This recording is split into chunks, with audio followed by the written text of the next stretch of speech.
هاي كيفكم؟ شو اخباركم؟ ان شاء الله تكونوا بخير. حطوا لايك وشير وسبسكرايب عشان نعشقكم وانتوا كمان عشان تصيروا تحضروا عيلتنا. وطبعا فيديو اليوم هو تجهيز الطابق التحتاني. طبعا احنا جهزنا الطابق الفوقاني وهلا رح نجهز الطابق التحتاني. ويلا خلينا هلا نروح نبلش التجهيز يا احلى ناس بحياتنا.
بعدين سوينا كل الطابق هذا تحت.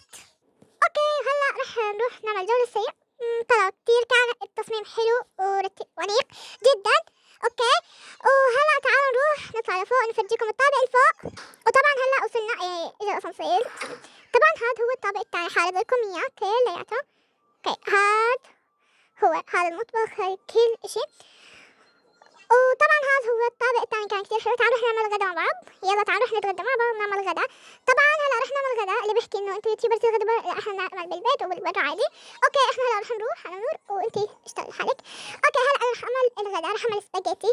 اوكي اول شي حجيب السباجيتي. طبعا اول اشي حطيت فيها الزيت والملح والفلفل وحطيت فيها مي علشان اخلي المي تحمى على الغاز علشان المعكرونه. هلا بفتح المعكرونه كلياته بحطه بطبق علشان اغسله بالمي. هلا بحط عليه مي عشان اغسله اول اشي. اوكي هلا ببلش اسكر المي وبعد ما صفيتهم ببلش انزلهم على بالطنجرة المعكرونة شوي بشوي. اوكي بتركهم يتغسلوا. هذا بحطه بالمجلة. اوكي هلا بخليهم ينسلقوا. بستناهم حتى ينسلقوا. اوكي هلا انسلقوا بطلعهم على النار. اوكي وهلا ببلش احطهم بالصحون.